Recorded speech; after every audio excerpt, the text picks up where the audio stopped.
Good morning દીકરાઓ.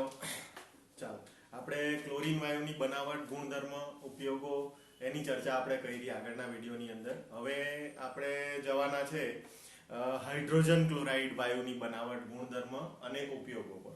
Hydrogen chloride એટલે HCl. તો HCl ની હાઇડ્રોજન ક્લોરાઇડ HCl ની વાયુની બનાવટ, ગુણધર્મ અને ઉપયોગોની ચર્ચા આપણે કરવાની. તો સૌથી પહેલા આપણે એની બનાવટની ચર્ચા કરીશું. હાઇડ્રોજન ક્લોરાઇડ વાયુ જે ખરો એ સૌથી પહેલા 1648, બહુ સમય પહેલાની વાત છે આ. 1648 માં ગ્લોબરે સૌથી પહેલા મીઠું અને સાંદ્ર સલ્ફ્યુરિક એસિડ વચ્ચેની પ્રક્રિયા, એસિડ વચ્ચેની પ્રક્રિયાથી આ એસિડ બનાવેલો. કયો એસિડ બનાવેલો? તો કે HCl એસિડ બનાવેલો. પછી 1810 ની અંદર ડેવી નામના વૈજ્ઞાનિકે આ એસિડને હાઇડ્રોજન ક્લોરાઇડ તરીકે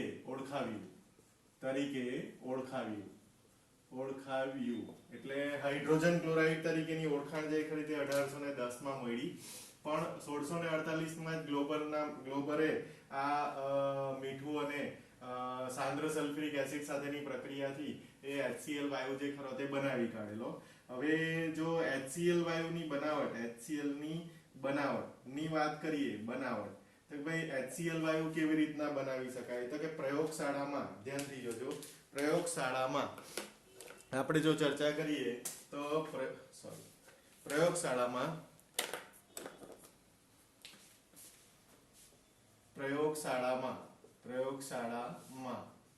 મીઠું એટલે કે સોડિયમ ક્લોરાઇડ અને સાંદ્ર સલ્ફ્યુરિક એસિડ. હવે એ તો આપણે જાણીએ, સાંદ્ર સલ્ફ્યુરિક એસિડ વચ્ચેની પ્રક્રિયાથી હાઇડ્રોજન ક્લોરાઇડ વાયુ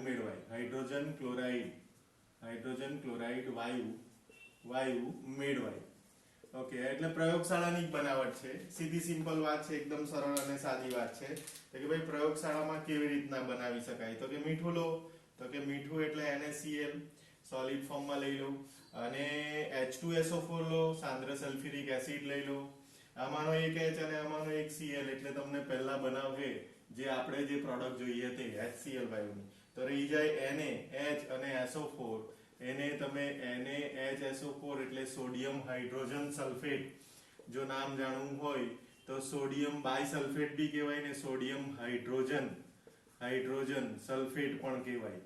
તો આ પદાર્થ તમને બાય પ્રોડક્ટ તરીકે મળે. હજુ પણ આગળ રિએક્શન કરી શકાય. NaHSO4 છે એની વળી પાછી NaCl સાથે રિએક્શન કરીએ તો હજુ બી તમે Na2SO4 અને વત્તા હું મેળવી શકો? તો કે HCl મેળવી શકો. તો આ બે રીતે તમે મેળવી શકો. હવે આ જે રિએક્શન છે ને એ કદાચ તમને ચોપડીની અંદર તમને ટેમ્પરેચર આપેલું હશે, એ ટેમ્પરેચરે પ્રક્રિયા થાય 420 કેલ્વિન તાપમાને. 420 કેલ્વિન, અને આ જ લગભગ 823 કેલ્વિન તાપમાને પ્રક્રિયા જે ખરી તે કરી શકાય. આ પ્રયોગશાળાની બનાવટ થઈ ગઈ. હાઇડ્રોક્લોરિક એસિડની પ્રયોગશાળાની બનાવટ બહુ સરળ અને સાદી. ટેમ્પરેચર યાદ રાખવું પડે. અને આપણે જાણીએ કે હવે બે પાર્ટમાં કેમ રિએક્શન થઈ ગઈ. સલ્ફ્યુરિક એસિડ જે ખરો ને એ કદાચ તમને યાદ હોય તો મેં આગળ બી ચર્ચા કરી ગયેલો, એ બે વખત આયનીકરણ પામી શકે. HSO4- અને SO4 2-. એક વખત H ગુમાવે તો HSO4- બને, અને બીજી વખત H ગુમાવે ત્યારે એ SO4 2- માં કન્વર્ટ થતો હોય. એટલે બે વખત આયનીકરણ થાય તો બે વખત એ HCl વાયુ જે ખરો તે આપી શકે આપણને. આને કહેવાય સોડિયમ સલ્ફેટ. શું કહેવાશે? Sodium sulphate. આને કહેવાશે સોડિયમ સલ્ફેટ તરીકે ઓળખવામાં આવે. તમે આ પ્રયોગશાળાની બનાવટ છે.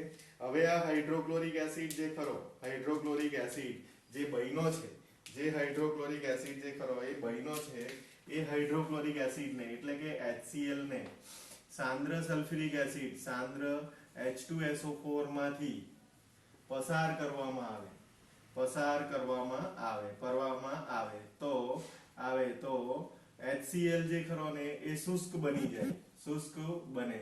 આવું કેમ લખ્યું તો કે એટલા માટે લખ્યું કે સાંદ્ર સલ્ફ્યુરિક એસિડ જે ખરો H2SO4 કદાચ તમને દેખાતું હોય તો H2SO4 જે ખરો એ નિર્જલીકરણકારક અથવા ભેજ શોષક પદાર્થ છે. તો ભેજ શોષક પદાર્થ એટલે HCl માં રહેલા ભેજને એ શોષી લે જો તમે HCl ને સાંદ્ર સલ્ફ્યુરિક એસિડ માંથી પસાર કરો તો આ હાઇડ્રોક્લોરિક એસિડ જે ખરો એ શુષ્ક બની જાય કેમ કે એનો ભેજ જે ખરો તે કોણ શોષી લે? સલ્ફ્યુરિક એસિડ શોષી લે. તો આટલી જ બનાવટ છે એની, આટલું યાદ રાખવાનું છે. ખાલી બે જ રિએક્શન છે અને હાઇડ્રોક્લોરિક એસિડ જે ખરો તે બનાવી શકાય. આ એની બનાવટ થઈ ગઈ. હવે આપણે એના ભૌતિક ગુણધર્મની ચર્ચા કરવાના. સૌથી પહેલા આપણે ચર્ચા કરીશું ભૌતિક ગુણધર્મની. તો આ તમે પોઝ કરીને લખી લેજો, બહુ સરળ અને સાદી વાત છે. હવે આપણે એના ભૌતિક ગુણધર્મની ચર્ચા કરીએ કે ભાઈ ભૌતિક ગુણધર્મ તો કે એકદમ રંગવિહીન વાયુ છે ક્લોરીન, તીવ્ર વાસવાળો હાઇડ્રોક્લોરિક એસિડ તીવ્ર વાસવાળો વાયુ છે અને રંગવિહીન છે. તો એવું તમે વાંચી શકો, એની અંદર લખી બી શકો અને અંદર ચોપડીની અંદર આપેલું છે એટલે તમે જોઈ બી શકો. કેમ કે અમુક વસ્તુઓ જે ખરી એવી હોય કે જેની અંદર કેવું કે ગુણધર્મ બહુ જનરલી ખાસ કરીને ગુણધર્મ પરીક્ષાની અંદર રેર કેસમાં પૂછાતા હોય પણ MCQ સ્વરૂપે એની અંદરથી કંઈ ને કંઈ આવી જાય તમને. તો તે આપણે જરાક ધ્યાન આપવું જોઈએ. હવે ભૌતિક ગુણધર્મની ચર્ચા કરીએ આપણે.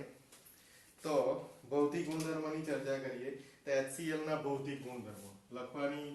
HCl ના ભૌતિક ગુણધર્મો બહુ જરૂર નહીં અને પૂછાય પણ નહીં. ગુણધર્મો બરાબર. હવે શું છે તો કે તે રંગવિહીન અને તીવ્ર વાસવાળો વાયુ છે. તીવ્ર વાસવાળો વાયુ છે. કદાચ બીજી પરિસ્થિતિ જે લખેલી અને નંબર 1 આપી દો અને બી બીજી પરિસ્થિતિ જે લખેલી છે તે કદાચ તમને પરીક્ષાની અંદર પૂછાઈ શકે. 159 કેલ્વિન તાપમાને 189 કેલ્વિન તાપમાને HCl પ્રવાહી અવસ્થામાં